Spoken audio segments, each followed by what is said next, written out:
Depois de usar seu laço mágico para derrotar os Harmagers, a Mulher Maravilha Absoluta agora vai ter que enfrentar um adversário muito maior, o Tetracide, que foi dito ser a morte personificada. E galera, essa nova versão da Mulher Maravilha tá muito casca grossa, e o segundo capítulo mostrou muito das habilidades dela e também da sua história. Então se você não quiser ficar por fora do que tá acontecendo, já fica aqui e bora bater um papo sobre isso. E pra quem não se lembra, o primeiro capítulo tinha acabado justamente com a Diana mostrando o seu laço mágico pro Harmager Prime, e agora o segundo capítulo já começa com ela mostrando como que ele funciona e atacando ele, dando umas chicotadas com o laço que inclusive queima ele. E como era de se imaginar, essa Mulher Maravilha não tem o laço da verdade. Na verdade, esse laço dela se chama Nêmesis. Ele foi forjado nas chamas do inferno pela Circe. E não é exatamente igual, mas funciona de uma forma muito mais parecida com o olhar da penitência do motoqueiro fantasma. Dependendo da circunstância, é até mais difícil lidar com isso, porque a forma como o Nêmesis funciona é: ele pega a dor e os erros do alvo e converte em apertão, por assim dizer, e em queimaduras. Ele queima e aperta com mais força na proporção dos pecados do alvo, ou seja, como ele converte diretamente em algo físico, dependendo da adaptação ou do personagem que vai ser o alvo, é até mais difícil de lidar do que o olhar da penitência. Inclusive, já deixa aqui nos comentários qual dos dois laços você acha melhor. Mas vale destacar que o laço não é a única coisa que a Diana mostra, porque tem uma hora que os Harmagers menores vão voando na direção dela, ela entoa um feitiço e cria um tipo de estrela que serve como um escudo de proteção. E como ela claramente estava descendo o cacete nos Harmagers, ela fala para eles irem embora e nunca mais voltarem. Prime aceita e eles todos vão embora. Com isso, esse primeiro problema é resolvido, mas vai ter um bem maior depois. Mas antes, o Steve Trevor aparece para conversar com a Diana, e aqui a gente tem inclusive um detalhe muito interessante. A gente já tinha visto que os olhos da Mulher Maravilha mudam de cor, e essa cena deixou mais claro que, aparentemente, ela tem meio que um estado, como se fosse um estado de combate, provavelmente relacionado ao uso de magia, que deixa os olhos dela vermelhos, e quando ela sai, os olhos voltam a ficar azuis. Mas então a gente tem um flashback de quando o Steve Trevor, de alguma forma não explicada até agora, foi parar lá na Ilha Selvagem, que realmente fica no submundo. É dito diretamente nesse capítulo que a ilha fica no submundo. E inclusive, por mais que isso pareça muito estranho, visualmente pelo menos, o sol desse lugar parece na verdade ser um buraco negro. Dá pra ver isso na imagem que eu tô passando pra vocês agora. A Diana usa um tipo de feitiço de tradução pra poder entender o que o Steve tava falando. Ele é levado pela Hydra, mas ela pula na água, resgata ele e leva pra casa pra ela e a Circe poderem cuidar dele. Depois que o Steve já tá melhor, os dois saem andando pela ilha pra conversar e se conhecer melhor, inclusive já começa a rolar um tipo de clima. Porém, não só a forma como Steve foi parar lá na Ilha Selvagem, mas também a forma como ele saiu ainda não tiveram nenhuma explicação, já que nesse momento o flashback é cortado e a gente volta pro presente, onde o Steve fala pra Diana que ele vai ter que levar ela pra conhecer o comandante militar lá da região. E o cara basicamente só xinga ela e honestamente ela fala que não é problema dela que ela não esteja relacionada com o governo, ou algo assim do gênero, que na verdade ela vai resolver o problema e é só isso que ela quer saber. Ela inclusive chega a liderar, por assim dizer, ou organizar pelo menos a questão da evacuação da cidade, já que ela deixa claro que os Harmagers eram apenas um prenúncio, que significa que eles só estavam avisando que tem algo por vir, algo que vai ser pior. E depois de discutir com o comandante, ela acaba saindo de lá para ir alimentar o cavalo dela, e até perguntam o que um cavalo esqueleto come, e ela responde: magia. E aqui a gente tem uma parte muito interessante por duas razões principais. Primeira,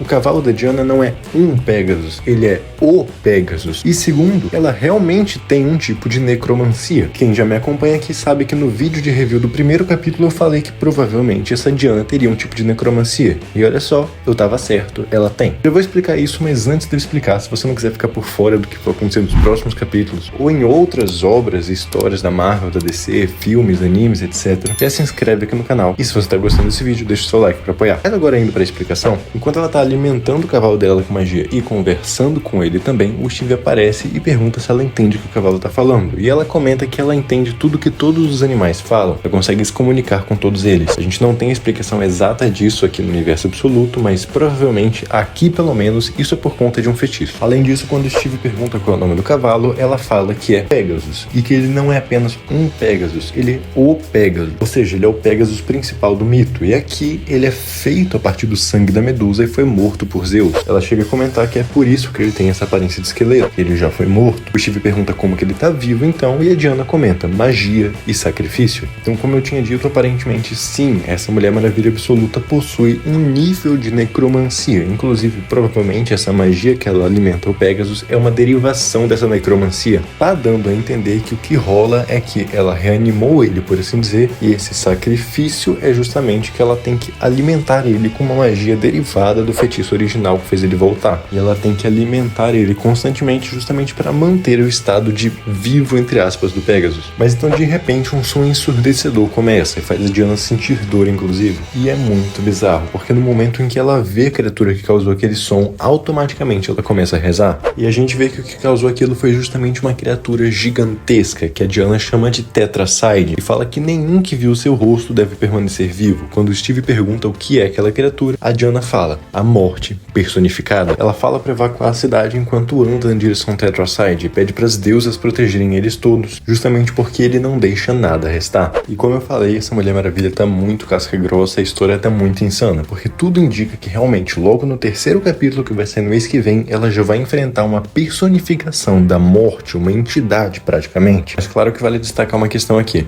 O Tetracide muito provavelmente não é a morte literal de forma completa, por assim dizer, sabe? Não é a entidade que representa toda a morte. Mesmo que a gente considere que existe uma específica para o universo absoluto, provavelmente essa entidade específica do universo absoluto que representa a morte não é o Tetracide. Pela fala da Diana que ele é a morte personificada, a gente pode sim interpretar que ele é um aspecto dela, pelo menos. Mas com só isso que a gente viu, não é o bastante para dizer que ele é literalmente como se fosse a manifestação absoluta da morte. Ainda assim, essa Diana parece entender e muito dessas criaturas místicas ou coisas do gênero, e ela demonstrou uma grande preocupação ao ver o Tetracide. Então, muito provavelmente, ele não é só um monstro qualquer grandão, mas sim tem algum propósito maior, uma essência especial, qualquer coisa do gênero. Os detalhes sobre isso mesmo só no próximo capítulo. Como eu falei, muito provavelmente ele não é a morte absoluta, por assim dizer, mas sem sombra de dúvidas a gente vai ter um combate muito interessante, porque a Mulher Maravilha até agora tá muito casca grossa e ela demonstrou uma grande preocupação com essa criatura, que inclusive ela já tinha conhecimento, então ela já sabe que vai ser uma treta grande. Claro, se você não quiser ficar por fora quando a Mulher Maravilha for enfrentar a personificação da morte, e quiser ficar sabendo exatamente como que vai ser essa luta e ter uma análise detalhada, já se inscreve aqui, porque no mês que vem, quando sair o capítulo, eu vou trazer aqui pra você. Se você gostou desse vídeo, considere deixar o seu like para apoiar o canal. Deixa aqui nos comentários o que você achou, como que você acha que vai ser esse confronto, e também, até agora, qual você acha que é o melhor personagem do universo absoluto. Muito obrigado pela sua atenção, eu te vejo na próxima.